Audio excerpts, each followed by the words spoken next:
déjà ça se compose en 3 grands socles, c'est-à-dire le premier, celui qui nous paraît le plus important, c'est la sécurité du cavalier. Notre priorité absolue, c'est la sécurité, c'est faire des chevaux safe, être en sécurité avec eux, pour eux.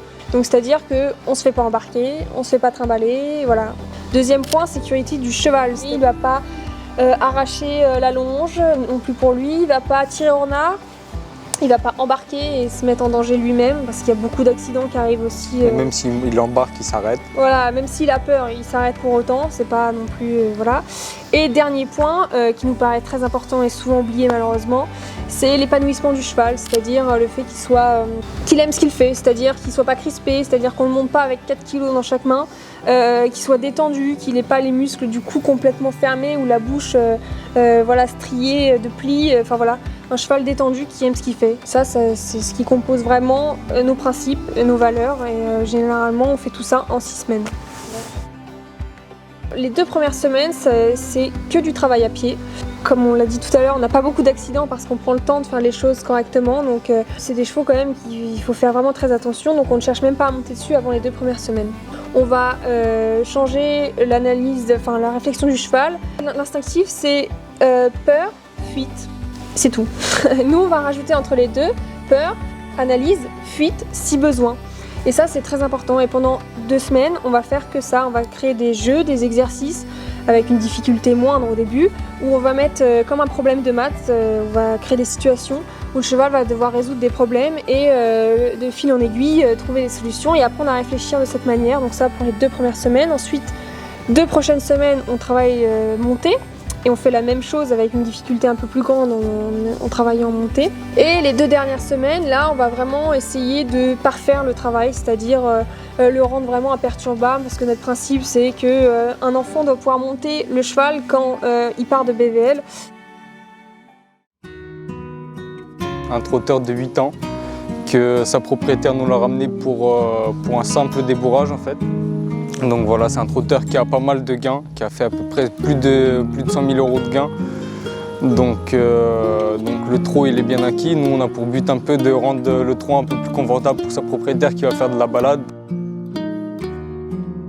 Imperturbable ne veut pas dire surdésensibilisé. Imperturbable, c'est-à-dire un cheval qui va analyser. Donc ça c'est le côté de l'analyse, on parle d'analyse, c'est-à-dire qu'il évalue le danger. Il ne va pas se dire j'ai peur, je fuis le plus vite possible. Il va réfléchir, est-ce que là j'ai besoin de fuir ? Oui ou non ? Oui, des fois, on est d'accord. Mais on est tous d'accord que depuis que le cheval est domestiqué, il n'a plus vraiment besoin de partir comme un fou. C'est la différence d'un cheval surdésensibilisé qui lui est juste habitué. Donc là, il n'analyse pas, il est habitué. Donc c'est important de le désensibiliser, on est bien d'accord, nous on adore désensibiliser, on trouve ça très important. Désensibiliser au stick, le fait qu'il n'ait pas peur de l'objet et de l'outil qu'on utilise. Mais par contre, c'est pas ça qui rend un cheval safe. Et trop en faire, ça fait des chevaux complètement lobotomisés, qui sont vides, qui sont éteints, parce que c'est usant de voir quelqu'un faire toujours la même chose autour de soi, il n'y a pas de réflexion. En fait, c'est ça la différence, c'est que là-dedans, il n'y a pas de réflexion. Et ça devrait être très court et prendre très peu de temps. Et c'est le problème de beaucoup de centres de rééducation, c'est que ça dure un temps énorme et on se concentre que là-dessus. Alors que la vraie clé, c'est pas habituer le cheval, c'est lui apprendre vraiment à réfléchir. C'est un petit Irish Cob qui a une tête d'ange, mais qui n'en est pas un. C'est un vrai petit diable, sa propriétaire elle a depuis ses 6 mois et en fait elle aimerait le débourrer, sauf que il est hyper irrespectueux, hyper envahissant, il arrache la longe, il sait pas être longé, il a peur du stick et on va essayer de travailler des choses basiques qui sont indispensables pour le moment, c'est-à-dire qu'il n'ait pas peur de mon stick parce qu'on travaille jamais des chevaux qui ont peur de nos outils. Par rapport à beaucoup de centres de rééducation, on va passer environ 2 heures à 2 heures et demie par cheval par jour. Donc on ne fait pas courir pendant 2 heures et demie, c'est beaucoup de travail de réflexion, donc c'est beaucoup d'arrêts et tout ça, c'est calme, c'est pas voilà, l'épuiser ou quoi que ce soit, on est très loin de tout ça. On se concentre énormément, c'est 6 jours sur 7, donc c'est quand même voilà, une grande transformation, donc on s'implique beaucoup dans nos chevaux. On n'en prend pas beaucoup pour pouvoir vraiment approfondir le travail. On accepte tous les types de chevaux, c'est-à-dire qu'il n'y a pas de chevaux où on dit non. Peu importe le problème, peu importe l'âge, peu importe la race, le genre, quoi que ce soit, on dit oui à tous les chevaux. Et on estime qu'ils sont tous, on peut tous les sauver.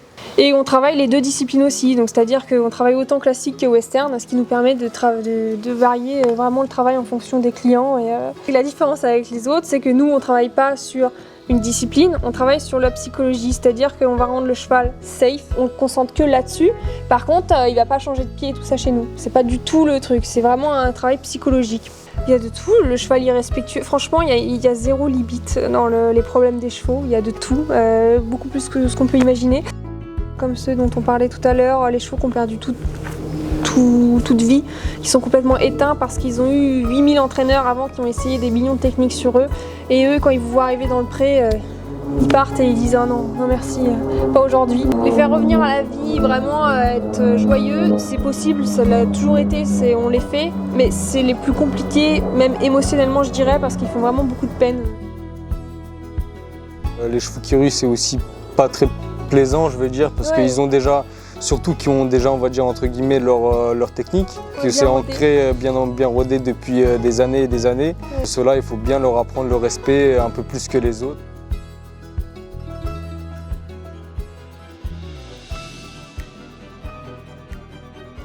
Comment ça peut marcher en 6 semaines ? Alors, sachez que ça fait très longtemps que je fais ça du coup et j'ai fait que ça. Les gens pensent que du coup j'ai un don ou j'ai quelque chose ou je suis vraiment super douée. Je pense qu'effectivement j'ai la personnalité qui permet que ce soit rapide et que ça soit efficace. Mais j'ai vraiment travaillé beaucoup, c'est-à-dire que depuis que j'ai 12 ans, je ne côtoie que des chevaux difficiles et j'ai consacré toute ma vie à ça, c'est-à-dire qu'à 16 ans, j'ai quitté le lycée classique, je me suis mise à travailler à la maison et pour pouvoir l'après-midi travailler les chevaux. Donc j'ai vraiment fait que ça, je me suis coupée quasiment de tout pour pouvoir faire que ça. Et du coup, oui, ça marche en 6 semaines, mais parce qu'il y a des années d'expérience et avant, ça marchait en 3 mois et aujourd'hui, ça marche en 6 semaines et je pense avoir trouvé le bon rythme avec 6 semaines, c'est très bien et que c'est efficace. Et est-ce que ça marche sur le long terme ? Ça, c'est la question qui revient le plus souvent. Oui, mais sans miracle, c'est-à-dire que ça demande aux personnes d'être impliquées, c'est-à-dire qu'on ne peut pas nous rééduquer un cheval sur 6 semaines, on vous le rend, et avant c'était une horreur, pas possible, il jetait tout le monde, vous le laissez 3 mois au pré, et 3 mois plus tard, tiens, j'irai peut-être faire une balade de 30 km avec mes amis aujourd'hui. Et là, le cheval, il va plus savoir qui vous êtes, et voilà. Alors ça, c'est sûr, c'est voué à l'échec. Mais par contre, quelqu'un, donc nous, on suit vraiment nos clients sur le long terme. Hein. Il y a des gens qui m'envoient des messages tous les jours après qu'ils aient fini de monter leur cheval. Et je trouve ça d'ailleurs super. Et du coup, on suit vraiment les personnes. Et du coup, il y a tout un programme à suivre sur 2 semaines pour faire la transition de BVL jusqu'à chez le client. Et normalement, si les exercices sont respectés, il n'y a pas de raison, et jusqu'à maintenant ça a jamais, ça a toujours fonctionné du moins. Et si c'est respecté, ça marche. Donc oui, ça marche sur le long terme quand on s'implique. Pour les gens qui veulent faire ce métier, parce que j'ai énormément de personnes qui me demandent comment on pourrait faire ce métier et tout ça, je dirais de faire beaucoup de chevaux, d'être passionné et de ne pas avoir peur des heures, parce que ça demande énormément de travail et voilà, tout est possible mais avec beaucoup de travail.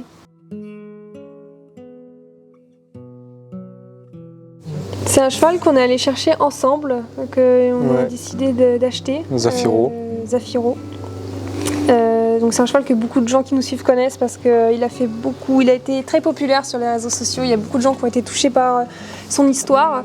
C'est un cheval qui a été importé d'Espagne, qui avait 8 ans, enfin qui a toujours 8 ans, et qu'on a récupéré chez un marchand de chevaux qui lui-même s'en sortait pas, et on est allé le chercher. Et franchement, ça a été très compliqué émotionnellement parce que c'est un cheval qui était complètement cassé de partout, avec un cœur énorme, mais alors cassé de partout, il pouvait pas boire dans le seau quand il est arrivé, il était maigre, il était plein de mouches plates, plein d'œufs de mouches, enfin vraiment couvert de... Bien infecté, ouais, plein de cicatrices, des cicatrices sur le visage énormes parce qu'il y a eu des techniques qui ont été employées sur lui que je pourrais même pas citer tellement que c'est abominable.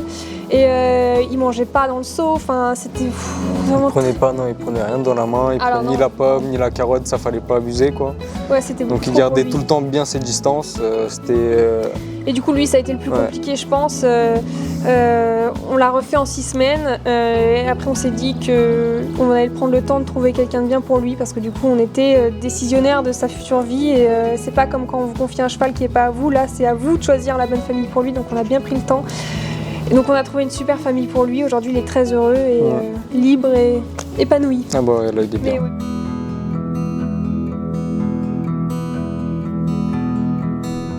je pensais à une histoire un jour que j'avais, donc je venais de commencer professionnellement, donc ça fait déjà plusieurs années que je faisais ça gracieusement.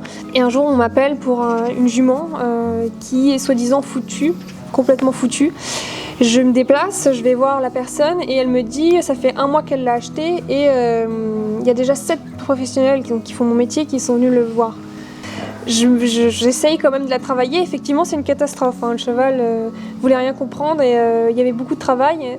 Et dans ces 7 personnes, il y a quelqu'un de très connu, un grand rééducateur de chevaux qui a écrit des millions de livres et qui lui a dit non mais votre cheval, surtout cassez la vente, ça sert à rien, il est foutu de chez foutu, vous êtes planté. Et en plus, il y a la culpabilité qu'il faut faire sentir au propriétaire alors que c'est pas de sa faute, hein, clairement. Et puis c'est le cas que je rencontre avec beaucoup de jeunes femmes qui achètent des chevaux. Une fois qu'ils les achètent, ils n'ont pas envie de les revendre parce qu'ils sont déjà très attachés à ces chevaux-là. Alors même si c'est plus logique, il y a quand même un aspect relationnel, hein, c'est des animaux, une relation, donc je comprends de ne pas vouloir tout de suite leur vendre. Et du coup, pour revenir à l'histoire, je lui dis bah non, moi je vais le faire. Alors bon, je me suis dit ça va le faire. J'y ai cru et j'ai bien fait parce qu'en fait le cheval s'est révélé en 6 semaines un autre cheval et le cheval s'est franchement transformé et aujourd'hui, à l'heure d'aujourd'hui, elle le monte en cordelette et tout va très bien. Donc je souhaitais dire à tous les gens à qui on vous dit que vos chevaux sont foutus, ils ne le sont pas. Voilà, il faut toujours y croire, il y a quelqu'un, forcément vous trouvez toujours quelqu'un qui saura faire. Il y a des gens qui ne sont pas faits pour tous les chevaux.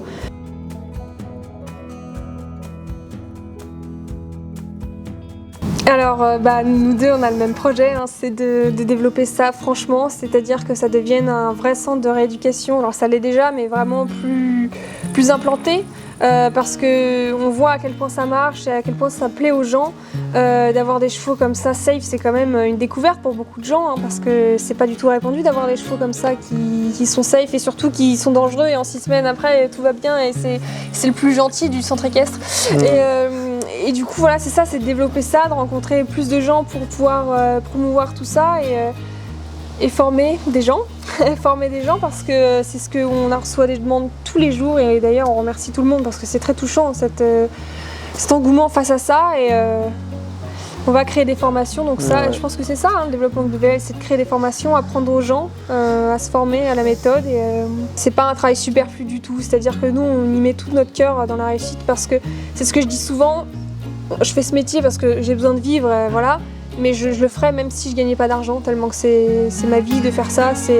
Donc vraiment, je vis pour ça clairement et c'est pour ça que j'ai fait tant d'années sans être payée un centime parce qu'en fait, je peux pas vivre sans ces chevaux qui ont des problèmes, les résoudre, c'est ma vie de faire ça et je pense que c'est en train de le devenir pour Christian Exactement. aussi. Et du coup, c'est vraiment une passion et une manière de vivre. Donc voilà, on est vraiment des gens qui aiment profondément les chevaux, ça c'est sûr.